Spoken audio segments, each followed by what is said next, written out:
A very good morning and a warm welcome to the aspiring entrepreneurs who have joined us for the session today. I'm Nazia from Startup India team at Invest India. Without further ado, we will start with the session.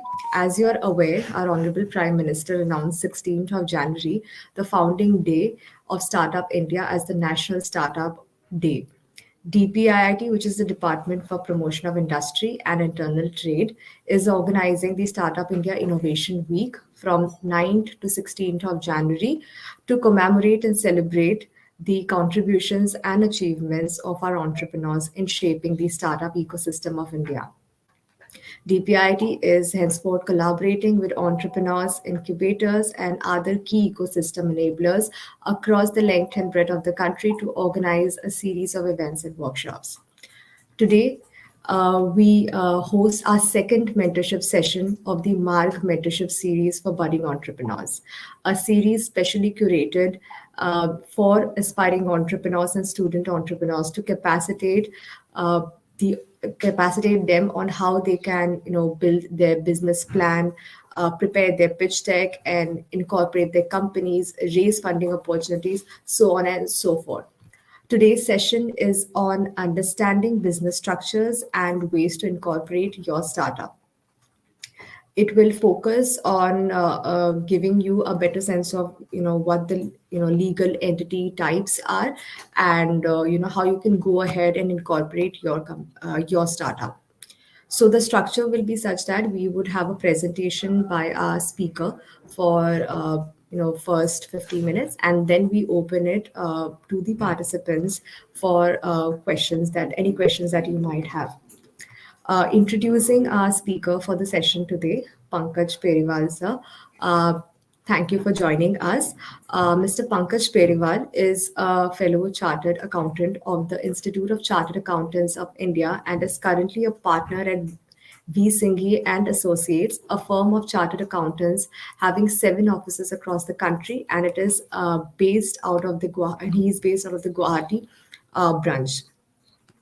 In his last role, he has also served as a finance controller of East Africa Plantations for Olam International Limited, a company listed in the Singapore Stock Exchange. Mr. Periwal has experience of 15 plus years playing roles in both corporate and professional domain as a value reporter, preserver, and augmenter. And he has a passion of working with these startups in the Northeast, specifically mentoring them with his domain expertise. Mr. Periwal, welcome you to the session today. Over to you. Thank you so much, Nazia, and thank you so much, Startup India, for this particular opportunity.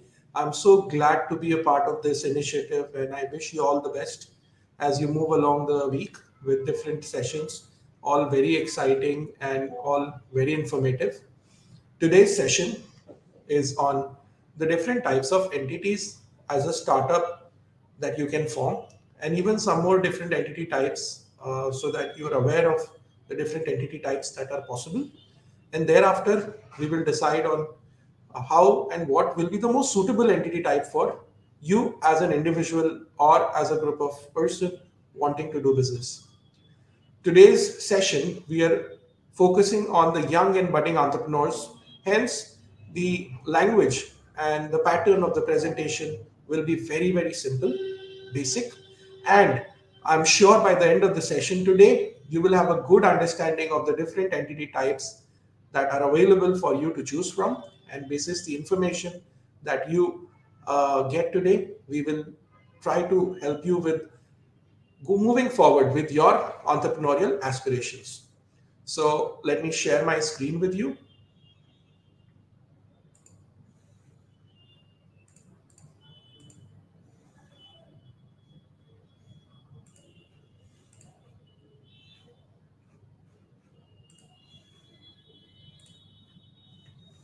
Well, if I could get a confirmation from Nazia or anyone on the back end that my screen is visible.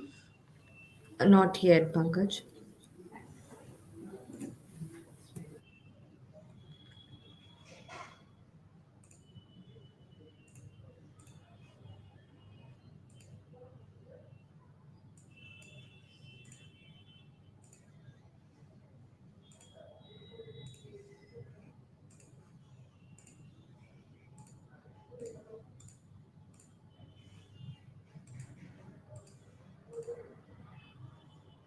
Visible now? Not yet. Please try clicking on the present feature at the bottom. I think it is showing. Yeah, we can see this Visible, feature. right? Thank you so much. Yes. So,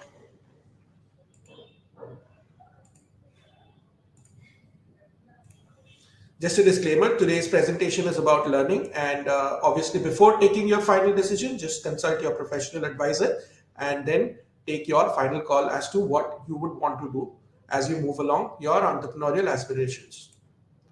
So, first question that should come to the mind of all my young budding entrepreneurs is, why to form an entity? Why can't I just go and start doing my business? Well, first part of the session focuses on why you need an entity. So, let's just take it up as to why you need an entity and what are the key considerations that you would want to have in mind before you start your business. The first thing, having an entity gives a distinguished identity to your business and gives you a common name.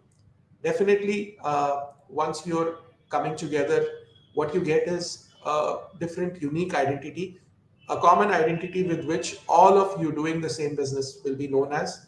And I think all the companies or all the other entities that are operating today, apart from the name of the founders, the name of the companies are something that everybody knows, or the name of the entity is something that everybody knows. So we have all the examples, be it any of the startups you take, be it Uber, Ola, be it any startup like Boat, all of them are known by their entity name as well as the name of the founders. So obviously it gives you a distinguished identity. Next, so most importantly, once you have an entity, you can start registering it under various schemes and benefits that are available to you today if you are forming a startup, be it registering with the DPIIT, be it registering with the local startup missions of your respective state, etc. So it's very important for you to have an entity formed to avail those benefits. Next, there's more amount of transparency and increased credibility that comes in once you form an entity, because you work in a structured environment. You're supposed to or subject to reporting, and thereafter those reports are available to the various stakeholders in the ecosystem. Definitely, if that is the case, then there is improved transparency and credibility as soon as an entity is set up.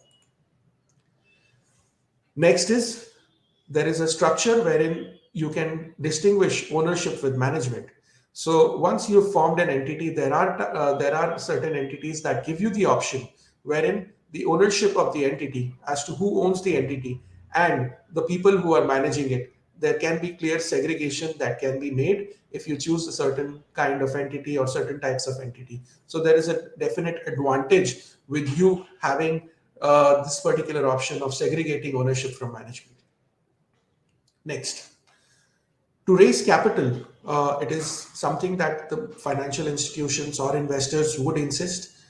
In fact, they would definitely insist you to form an entity. If you come up with a bright idea, the first thing that is asked or expected out of you is to form an entity, give a structure to your idea by forming an entity, and then moving forward. To get any kind of funding, the first parameter that is put forward to you is, please form an entity if you don't have one, and only then we can move forward. So definitely, for raising capital, you will need an entity to be formed, and only then things can move forward. Next, this is something that with time, the young budding entrepreneurs will understand that there is an element of tax considerations. If you form certain kinds of entity doing certain kind of activities like manufacturing, you are subject to a much lower rate of taxation. Hence, the amount that is left for the shareholders or the founders of the business is much higher. So definitely this is one consideration that you will have if you're somebody who understands that any money saved is money earned. You can definitely do your planning accordingly in consultation with your professional advisor and plan which entity type will be most effective and efficient as far as the tax part is concerned. Next, very important, Entity formation gives you the option of having perpetual succession. What is perpetual succession? A person may not live forever. They may, after a certain age, either move out of business or probably not be with us. In that case, what happens to the entity or what happens to your business? Forming an entity lets you get the option of perpetual succession, wherein you are able to now let the entity run for years and centuries together without having to worry as to what happens to the entity or what happens to the business if the person who was running it at that point in time is no longer there. So some of the business houses like Reliance, like the Tatas, they've been run for generations, Birla. All of them are and having entity structures that gives them perpetual succession, and the existing, even after the core founders have passed away, will continue. Next, limited liability. Nowadays, a lot of us are worried about the fact that we take loans at times. If the business does not do well, what happens to the money?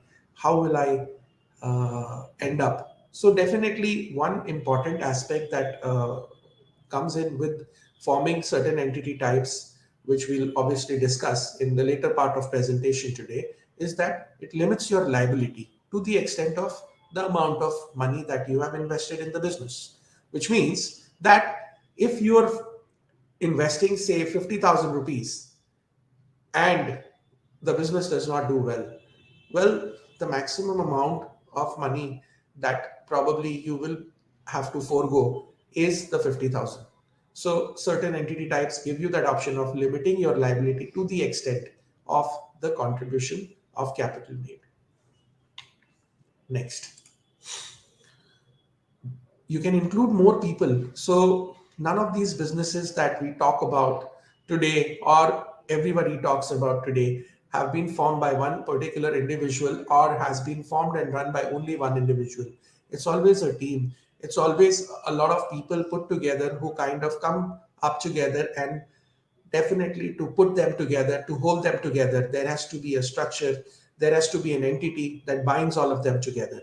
So all these big business houses, they have huge number of people that come together and run a business. So definitely, if you want to have more number of people associated with you in your business, you want to include more number of people in your business, you will have to form entity types that let you give that option. Only then you can look at scaling up, only then you can look at including more people, keeping them along with you as you progress in your entrepreneurial aspirations.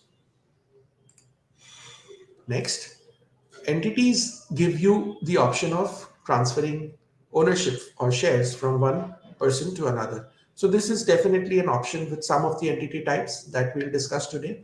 And those are the ones that are actually the most popular ones. This is something that you'll realize by the end of today's session, that once you have gone through the session, you will understand that which entity type will be most suitable, wherein you're looking at probably selling your idea or selling your business or doing away with some part of the business in your endeavor to raise capital to scale up further. All of that is possible in certain entity types. You can get in more people, you can sell your business or part of your business by selling the shares, and having an entity gives you that option that you can sell shares of the entity and get the money realized. Next is very important again. If you have an entity, there is a possibility of you to be able to give exit to the investors. So all the businesses or the startup ideas that I have known or come across, apart from a few, have required external funding or support. And these investors come with an expectation at some point in time they would want to exit out of your business. So if you are selecting the right entity type, it's possible to give them an exit. And obviously that is how the startup ecosystem works, wherein new people will come in, few old investors with their horizon that they had planned for get an exit and move forward. So these are the things that having an entity you can kind of do, and obviously it helps you in progressing with your business. Now, next part of today's session, now that we know that why is there a need for having an entity, what are the key considerations that you will have to keep in mind before you select or before you decide on whether to have an entity or not. In nutshell, we have covered. And now we will go to the next part of today's session, which is discussing on the different types of entities. So maybe some of the entity types may not be very relevant from a startup perspective, but it is very important to know the different options available for you. And thereafter, we will come to the concluding part wherein we will discuss on which would be the most suitable entity types for startup ideas or businesses. And thereafter, we will conclude our presentation. Now, which entity type to select for my startup and my idea? Before that, let's understand the different entity types. The first one and the most common one is the sole proprietorship, wherein the person who's actually doing the business is running all alone, and there is no requirement for a formal registration if you want to start a sole proprietorship firm. It's basically only relevant wherein you have a small conventional business and you want to do, or that is all you want to do. For example, people running these small shops can run in a sole proprietorship format. But definitely, this is not one of those entity types that is most relevant as far as a startup is concerned. This is more of a conventional way of doing business. This is how businesses have always happened. This is the first stepping stone for any businessman to start their business if they are all alone. They form a sole proprietorship firm and they start doing their business. Here, points to be noted are that promoter or the owner himself is liable for the business, and there is no distinguishment between the entity and the promoter himself. It's only possible when there is one person. If there are more than one person, then the sole proprietorship way of doing business will not work. The person will get taxed as an individual, and there is no requirement to file annual reports. As long as you're below a certain threshold of income, there is no formal requirement to go through the annual reporting process. So, a sole proprietor, as we discussed, is the most common business structure type in India, wherein a person singly manages his or her own business. All these shops that you see, small businesses, they all start as sole proprietors as long as only one person is leading it. It's the simplest form of business, easy to start, easy to wind up, very simple compliances. There's not much hassles as far as regulatory compliances are concerned. So this becomes the most preferred choice for anybody who wants to do business today. They form a sole proprietorship firm. What are the advantages? As we've discussed briefly already, it is easy to form, direct control because you're the owner of the business, decisions you can take on your own. Tax advantages you get because you get taxed as an individual, and since we have slab based taxation, what happens is up to a certain threshold you're still exempted from paying any taxes, so it becomes advantageous for you. Very low operating cost because there's not much of compliances involved, and confidentiality is an advantage because you don't share or discuss your ideas with others. You keep it to yourself and you continue to do business in your individual capacity. So everything that you discuss, every decision that you take is all confidential and stuff. It's sticking to you. Decision making at times it becomes a very critical factor in any business. Here, because you're the only person who's owning the business as well as running it, you can make quick decisions and definitely grab some of the interesting opportunities that are available without wasting any time. The entire money is something that you can keep with yourself because you're the only person, and it's very easy to close down or shut down a sole proprietorship concern. So these are the advantages of having a sole proprietorship firm as your business to start your business. Now, how do you start? What is the procedure? First is you can choose a business name. You can actually do the business in your own name, or you decide on, say, I want to. So my name is Pankaj, but I want to start a business in the name of, say, Pankaj Enterprises. So what I'll do is I have chosen my name as Pankaj Enterprises, and then what I do is I go and obtain a PAN card in the name of Pankaj Enterprises, and I open a bank account in the name of Pankaj Enterprises. If GST is applicable for me, then I can go and get a GST registration in the name of Pankaj Enterprises. MSME registrations I can do in the name of Pankaj Enterprises. And to do all of that and to run the business, I need a trade license, which is to be obtained under the Shops and Establishment Act of the respective states. So that once I have it, I can do my business without having to worry about any further compliances. Some of the compliances or some of the registrations that are optional depending upon whether your business has reached to a certain scale or not, like having a GST. You may opt for it, you may not have to go for immediate GST registration as long as you have a small business enterprise. Professional tax again may or may not be applicable. But yes, once you've crossed a certain threshold, some of these regulatory requirements like a GST registration or a professional tax registration becomes compulsory. Then filing of income tax returns. Again, if you're for doing a business which is beyond a certain level of turnover or sales, then obviously you need to file your income tax returns. And if you're doing business of a specific type, say for example, you're engaged in the food business, so then there are certain specific licenses that you will have to take, like you'll have to go for FSI registration. So FSI registration is a specific compliance if you're doing business in the agri space. So you'll have to get that registration. And obviously for each entity type, you need to keep proper accounting records. However, considering that this is all that you need to do to start your business and to continue running as a sole proprietor, a lot of people believe that this is much less hassles, and as long as they are happy with the existing setup, want to continue doing business in their own name, not look beyond that, they will continue as a sole proprietor. But what if there are more than one person who wants to come together and do business? This is the case that will happen with most of us. So can you continue as a sole proprietor? I don't think so. So what are the other entity type options? Let's discuss that in the next slide. The next entity type that is possible is a partnership firm. In a partnership firm, again, registration is optional. You may want to register a partnership firm. You can continue doing business under a partnership firm without registration. Partnership requires at least two people to come together. There can be more and more number of people who will be called partners who can join together to form the partnership firm, but minimum two is required. Here, you lose out on certain tax benefits because now you are taxed as a firm, which means even if you earn 100 rupee or maybe 1000 rupees, you need to start paying taxes.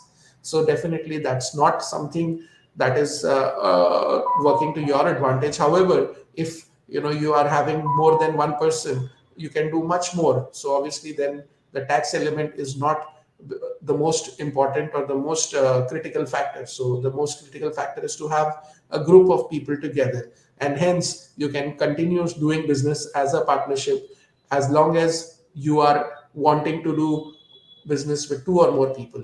Again, there is no annual filing requirement apart from the tax returns that you need to file. And if you cross a certain threshold, then definitely there are more compliances which your professional advisor can guide you as and when that become applicable to you. But to start off with, again, minimal kind of compliances. However, you have to remember that this particular entity type has a issue, which is it is also having unlimited liability. Like the partners are liable personally for the acts that are happening in the business. So if, for example, for whatever reasons, there is some kind of case against your partnership firm, there has been some kind of breach of contract or something, and there is some kind of litigation, and now there is some money to be paid. So it is beyond just the partnership firm's money. It will basically be the partners or the promoters personally liable to ensure that it is cleared. So your liability is unlimited. And as soon as there is a death of a partner, there is a dissolution of partnership, which means if a partner ceases to exist, the partnership firm will not continue. There will be a dissolution. Now, that is one big disadvantage again. So let's see some of the salient features as discussed. Partnership firm is when two or more individuals come together, and the partnership firm is governed by the Indian Partnership Act, which was formed in 1932. And definitely a partnership firm is requiring two or more people. It's very easy to form. The decision making is relatively easy because that's not many people engaged. Only the partners have to quickly take decisions. It's flexible, and you can combine the skills and resources of each of the individuals coming together to actually set up your business. The financial burdens are shared because you're not just the only one who's doing business here. And from a tax advantage point of view, I think while the firm gets taxed at an individual level, because after the tax is paid by the firm, in your hand, whatever money is left over as profits or surplus is something that is tax free in your own hand. Secrecy and privacy is maintained because you don't need to do a lot of sharing of information. It's all within the partners that information exists. So there is secrecy and privacy maintained. Again, easy to dissolve. You can dissolve it easily without much complication, and you can give personalized attention to the partnership firm because you're involved directly and on a day-to-day basis. And there's low compliances, as we discussed earlier, that not much of compliance or hassle of compliance as far as running a partnership firm is concerned. Now, how do you form a partnership firm? So, to form a partnership firm, again, just like a sole proprietorship firm, first you need to choose a name of the business. So, for example, I want to form a partnership firm with the name of, say, Pankaj and Ankit. So, Pankaj and Ankit Enterprises, two of us have come together. So, we decided to call our business as Pankaj and Ankit Enterprises. We'll go and approach a professional and ask them to draft a partnership deed for us. Basically, a partnership deed is something that is between the partners. What are the roles and responsibilities, what are the duties, and what are the different conditions with which we will be bound, or what will bind us together, is all mentioned in the partnership deed. What you do is you notarize the partnership deed, which is basically in front of a notary. You get the notarization done, and basis that you can apply for a PAN card. A PAN card is again required to be obtained for the partnership firm, and basis the PAN card, you can open a bank account, and thereafter you all other registrations you can. They are not mandatory; they are only required to be done if it is relevant for your business type. For example, you can register your partnership firm with the registrar of firms and societies, which is optional. But if you register, there is a very, very big advantage, which we will discuss by the end of the session today, as to what is the most relevant advantage of registering your partnership firm with the registrar of firms and societies. If you need a GST registration, you can get it in the name of the firm. You'll have to apply for it. Thereafter, any other tax or compliance like the professional taxes or the food license or any other business specific license that is required, you will have to obtain it in the name of the firm, and only then you can start your operations, because otherwise you will be non compliant. So this is how you form a partnership firm and you start going with the operation. If you're looking at forming a partnership firm, now you have a basic idea of how to go about with formation of a partnership firm. We'll move forward with the next entity type, which is one of the most interesting entity types and pretty recent compared to the other entity types, the sole proprietorship or the partnership that we discussed up to now. We discussed few problems that a partnership firm had, which meant that there were issues of unlimited liability. There were issues of there not being continuity in case of the demise of a promoter or the partner, and obviously your liability was unlimited. So government came up with this particular concept or idea, which was also prevalent in other countries, called as the limited liability partnership. Now, this is the most fantastic business entity type that you can think of considering if you're looking at starting a startup. Why? First thing is, it is registered with the Ministry of Corporate Affairs, and it is governed by the LLP Act of 2008, which is relatively new. Here, the most interesting feature, which we believe, is that the partners are not personally liable towards any liability.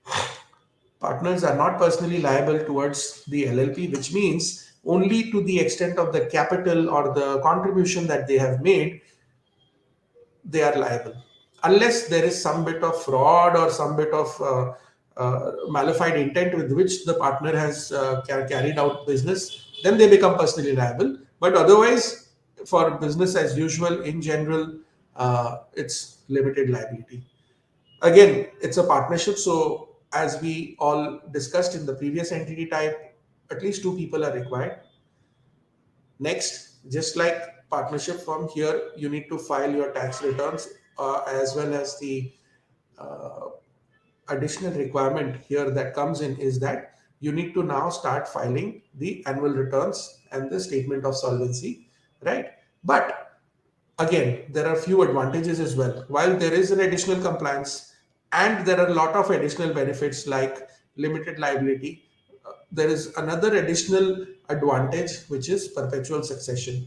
Here, there is a twist compared to partnership, a regular partnership, wherein even if a partner dies, the LLP will not go through a standstill.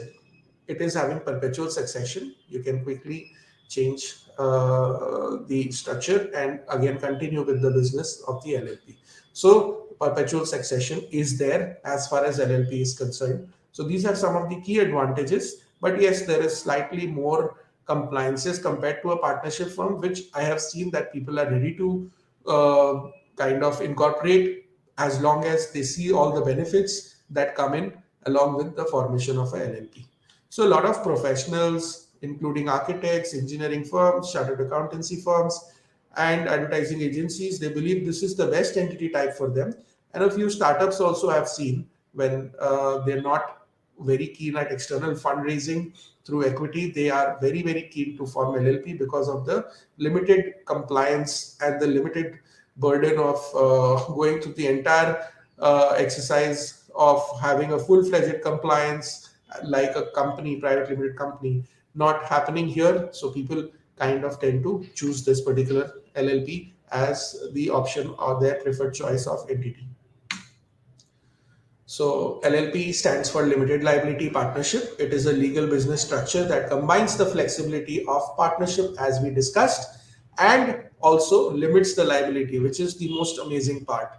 And it's governed by the LLP Act 2008. Let's see what are the advantages, which we've discussed already. Limited liability, easy to manage, taxation, just like a partnership firm. Individual hands, you're not taxed. The firm is taxed, and the profits are shared in the with the amongst the partners, and that they don't need not pay any taxes. Next, easy to form, and compliances are very minimal compared to other entity types that we'll discuss after this.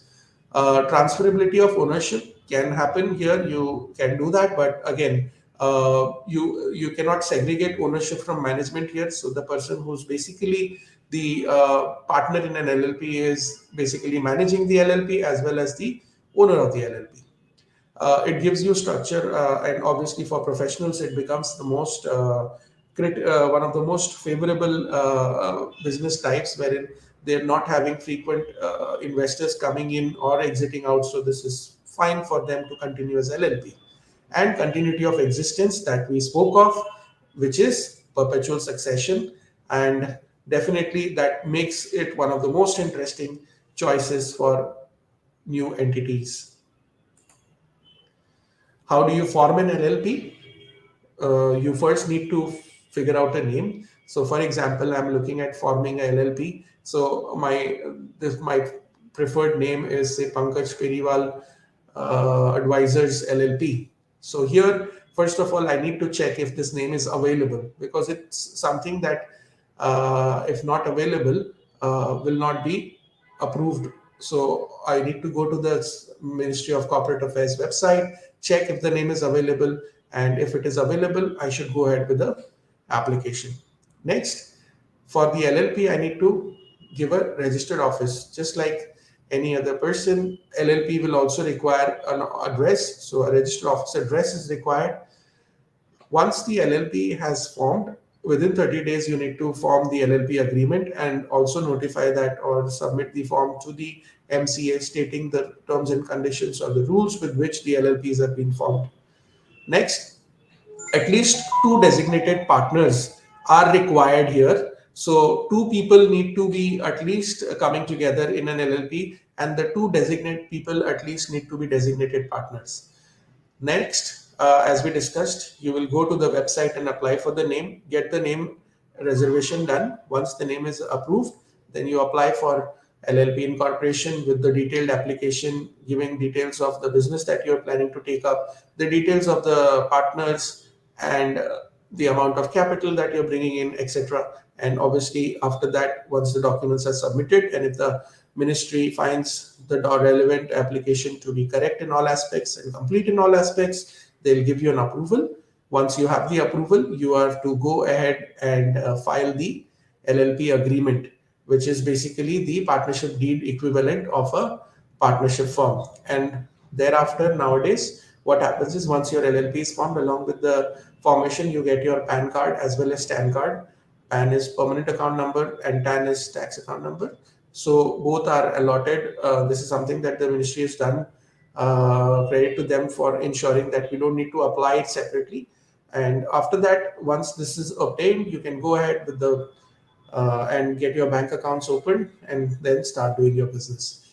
Some of the other licenses which are specific to businesses will have to be obtained.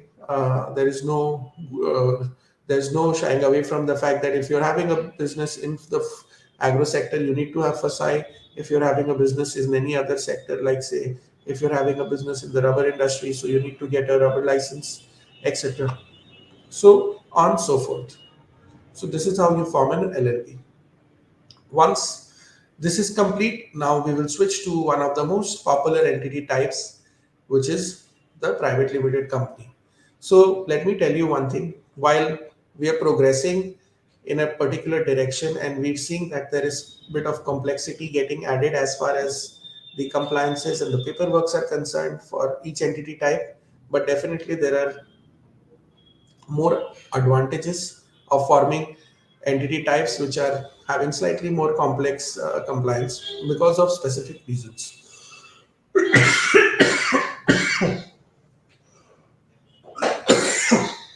So we'll discuss that, sorry, one by one. Private limited company is an entity type which is now currently considered to be one of the most popular entity types. Here, the private limited company must be registered with the Ministry of Corporate Affairs and it is governed by the Companies Act 2013. Again, the most important aspect here is that the promoters are not liable for anything beyond the contribution that they have made in the form of shares that they have purchased. Again, two or more people required to form a private limited company. A private limited company has to pay taxes in the capacity of a private limited company, and even if there is no business, they need to get themselves audited. As far as private limited company is concerned, this is one additional I would say compliance that comes into the picture, which was not there with the other previous entity types from day one. It was only when you have reached a certain threshold that these audits start. But as far as private limited companies are concerned, you need to start getting them audited from the first year of them getting formed.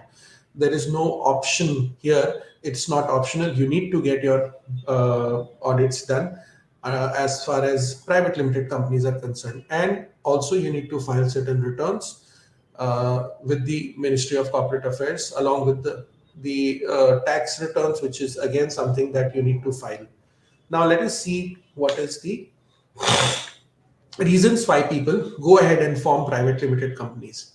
So, private limited companies is the most popular legal structure for businesses, and it is chosen by everybody who wants to scale up their business and who are looking for funding and people who are looking for going beyond their own current geographical spread or from looking at a scaling up perspective, wanting to avail funding from external financial institutions, this is one of the most preferred entity types. It lets you also have segregation between ownership and management, wherein a person can appoint people to run the business on their behalf in this entity type, and they can just own the business rather than getting involved in the day-to-day affairs. This is one advantage that you get if you form a private limited company, apart from the other benefit types that we have discussed. So let's just again in a nutshell discuss all the advantages. Definitely limited liability. We've discussed this a few number of times, stating that the name itself suggests private limited company. The name limited basically stands that your liability is limited to the extent of capital that you've contributed to the private limited company. It's separate from you, just like a LLP. This is also a separate legal entity, and it gets taxed at its own individual capacity. There is perpetual succession, which means that even if something happens to any of the co-founders or owners, the business will continue. Next, here it is one particular aspect, because to get ownership in a private limited company, you need to buy shares or subscribe the shares, and you can transfer those shares to transfer ownership. So therefore, it becomes very easy to kind of change hands as far as ownership is concerned in a private limited company, making it one of the most preferred choices. There is easy access to capital with private limited company. Reason being that uh, every financial institution finds it to be the most convenient way of kind of associating with the startup or with the venture. Hence, they insist that if you have a private limited company, we will be more comfortable in funding you. Also, there is this particular tax benefit that certain company types, if you're in, so for example, if you're into manufacturing, then you can enjoy much lower tax rates if you form a private limited company and carry out the manufacturing activity under, say, the PLI scheme or the production linked incentive scheme. Because there is more level of reporting and more level of compliance you do, what happens is there is more transparency that you demonstrate if you have a private limited company, and hence it is something that works in your advantage, because people who are working with you, the other stakeholders, maybe people who are looking to invest in you, are more comfortable dealing with you because you're also being more transparent as far as your disclosures are concerned. Next, here it gives you options like keeping your employees motivated by giving them ESOPs. Again, you can give them sweat equity. You can do a lot of other things which was not possible in the other entity types. And most of the startups in the country today are choosing private limited company as their most preferred option, even though there is more compliance involved compared to the other entity types that we discussed. Next, what is the procedure? How do you form a private limited company? So first is again, you need to have or figure out who are going to be the owners of the business.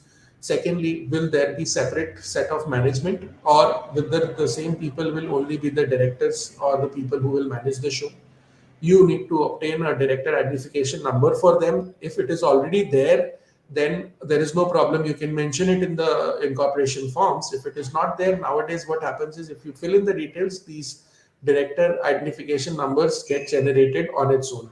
Now, for some of us who don't know what is DIN, basically director identification number or DIN is a number allotted by the Ministry of Corporate Affairs to each individual who plans to or intends to hold directorship in a company, and or designated partnership status in a partnership firm.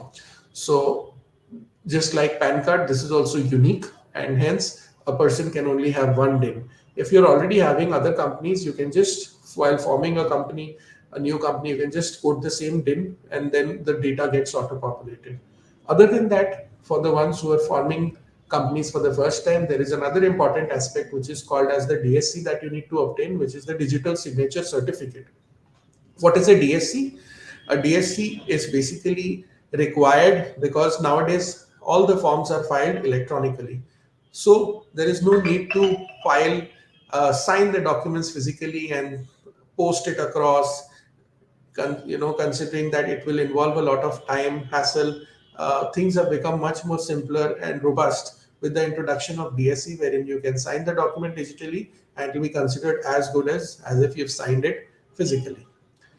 So once this is there, what you do is for the private limited company, you have to select a name, and that name again needs to be unique and also in compliance with the rules and regulations that are set by the Companies Act. So once your name is approved, say I've chosen for Pankaj Periwal Private Limited. If this name gets approved, then I can go ahead and form the company by first preparing the memorandum and articles of association, which is nothing but for the beginners, it's basically the rules and the basic guidelines with which, or the framework with which the company will operate, who will be the members of the company, who will be managing the company, what kind of ownership, who will have, etc., is something that comes in the memorandum and articles of association. This is like the rule book of how the company should operate or how the company will operate.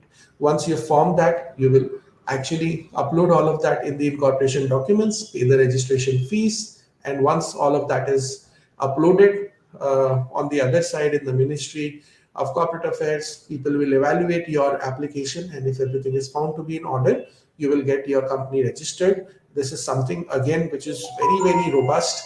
It happens seamlessly online.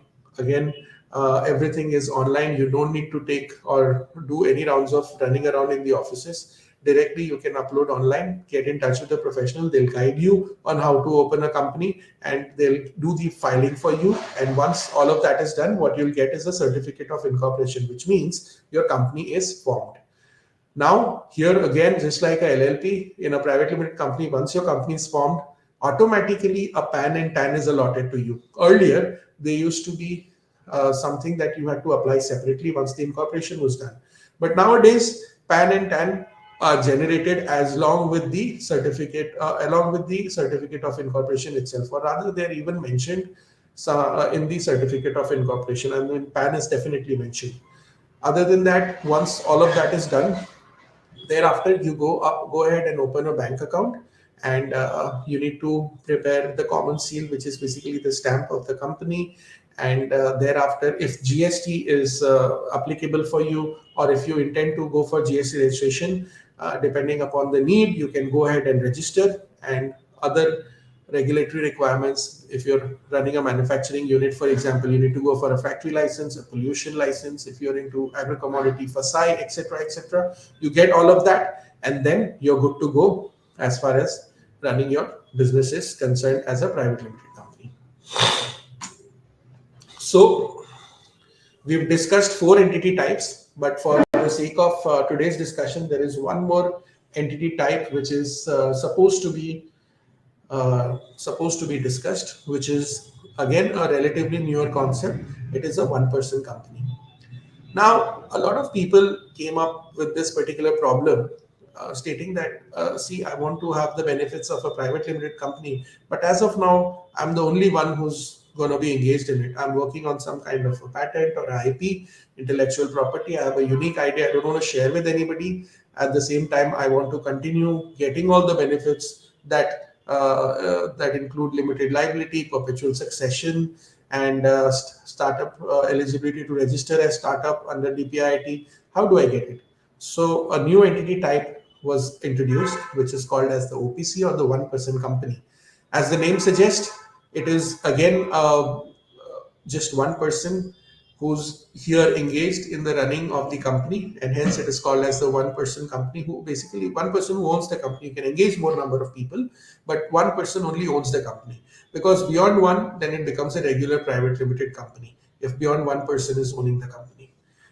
Then secondly, again, liability is limited. As the name suggests, one person company is also a limited liability concern. So definitely your contribution, you're only liable up to the contribution that you've made to the one person company. Next, taxation here happens just like it happens with other entity types. The one person company will be assessed, and taxes need to be paid, and returns need to be filed depending upon the computation that is done. And other than that, just like a private limited company, here again audit is mandatory. So you need to get your books of accounts audited, even though you don't have any significant business, or rather you've not started your regular commercial operations. You're just having the ideation phase. You're still working on the research and development part of your business. You still need to continue to get your books of accounts audited, and also file all the necessary returns with the Ministry of Corporate Affairs. So this is basically a one-person company for you. And let's now see what is and who needs to form a one-person company. As the name suggests, one-person company is only possible when only one person wants to own a business, and again enjoy the benefits of all that come as a private limited company. Here you need to again be careful is that government has imposed some kind of limit in terms of how long can you continue as a one-person company, and that is if the OPC hits, or the one-person company hits a turnover of 2 crores, or if the paid up capital is the amount contributed as capital in the business exceeds 50 lakhs, then the government suggests that no, now your business is big enough for you to continue, not continue as a one-person company. You need to now convert it into a public limited company or a private limited company.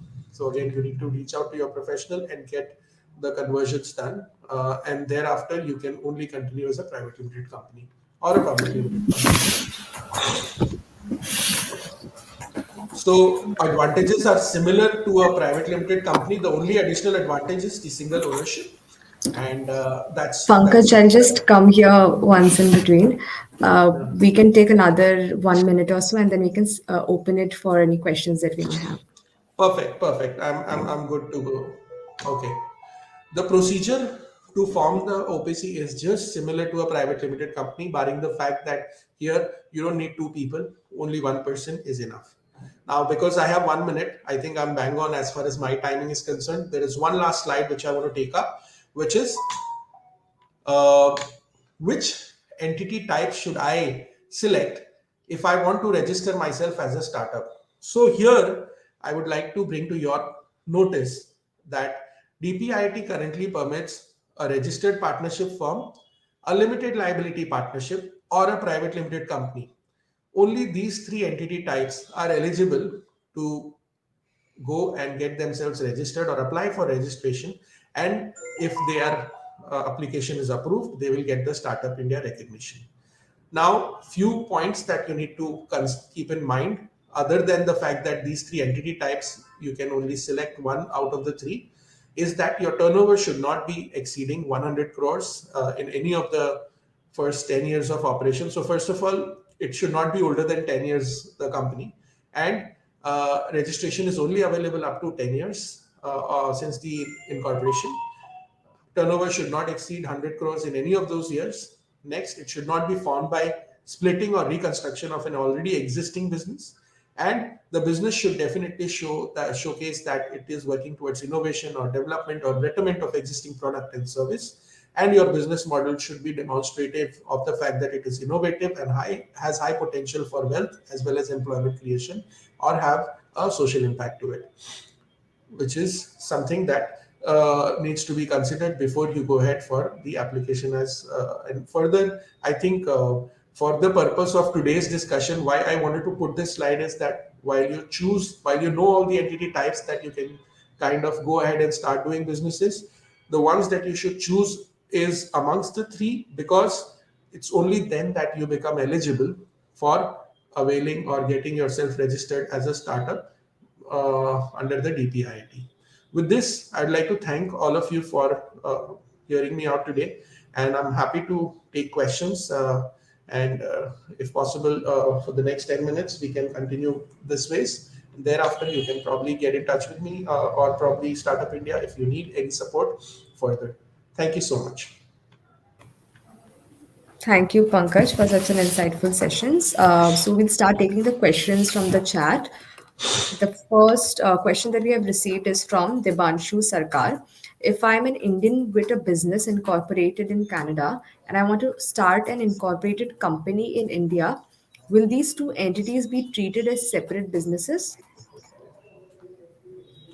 Definitely, if you're forming an entity in India, it will be a separate legal entity that you will have to form in India. And if you're looking at registering yourself as a startup in India, then definitely you need to register in India, and it will be separate. If you're having a separate business in Canada, you're registering it separately, it will be considered separate. Although the ownership can be from the same set of people, but the businesses, if they are registered separately, they will be separate legal entities. Thank you. I hope this answers the question. We have a question from Pranjal Singh. Can you explain OPC? Okay, I think I did that. Maybe the question was prior to me asking, so but I will just do it again. So OPC is basically a one-person company, and the whole reason why OPC was formed is that there were certain set of people who wanted to get all the benefits of a private limited company, but at the same time they did not have anybody else to join along with them. So the government says that okay, we'll sort this particular problem that you're facing by introducing the OPC, which is a one-person company wherein you can avail all the benefits that come along with formation of a private limited company. You can continue to do business just like any other entity, but again, you don't need to bring in the minimum two number of people that would have otherwise been required. So, generally, when people are working on their own without wanting to share it with others, or at that stage they find it most relevant to continue as a single person, they'll continue as a OPC. They should choose OPC as their preferred business entity type. And the good news is that OPC is also considered for Startup India registration. So you can go ahead and form an OPC and obviously register as a startup. Thank you. Hemant K. Shivanshkar has asked, please explain the tax structure and advantage of each entity so it'll be easier to choose. I think this also you have covered. So, Yeah, I think for the because this discussion is primarily for the young budding entrepreneurs, it is important for you to know the fact that each entity type may have different consequences as far as taxation for you is concerned. So while you want to register as a startup, you will have to choose from one of the three entity types. But again, to finally decide as to which one to choose, you should discuss with your professional as to what will be the tax implication for each of the entity types. And once you have firmed up on that, you can thereafter choose the most relevant entity type for you. For example, getting a manufacturing startup, you can avail the benefits of a much lower tax regime if you register as a private limited company. And also, even for the regular companies, the tax structures are lower than what you have for an LLP at this stage. So, all of those things you can discuss with your professional guide when you're kind of forming up, making up your final decision as to which entity type to register, and then go ahead. So the idea was to sensitize you that there is tax implications that also become a point of consideration before you choose the entity type. thank you, Pankaj.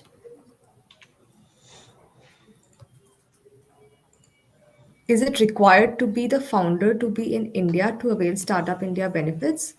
Yes. So Yeah. I think Nazia, you're the best person to answer this question. Thanks, Pankaj. So, yeah, Startup India benefits would be provided to startups which are legally incorporated in India. And as Pankaj had highlighted, the different company structures. If you're legally incorporated in any of these company structures, except for sole proprietorships, you can go ahead and apply for Startup India benefits. We have Right. the next question from Nitesh Agarwal. I have an OPC registered with one shareholder and two directors. I have filed for commencement.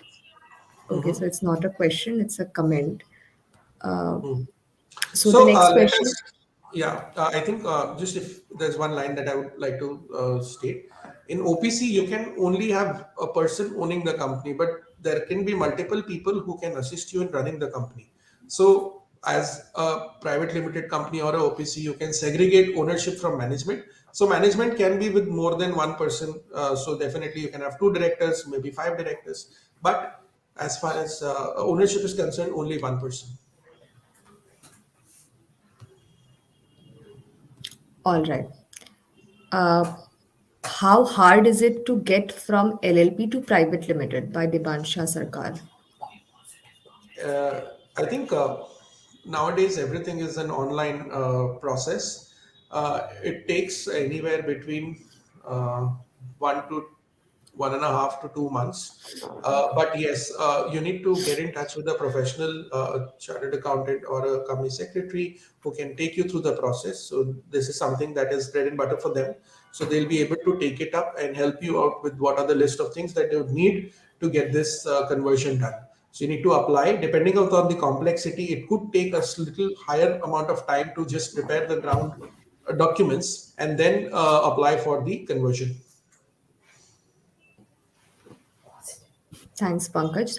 The same startup has asked, is it possible to structure the share splits after incorporating my company under LLP or private limited? So, one important factor here to understand is that in a LLP, a big limitation was that you cannot segregate ownership from management. And secondly, that there is no concept of shares. Basically, it is partners' contribution. The concept of shares come into picture only when you are having a private limited company.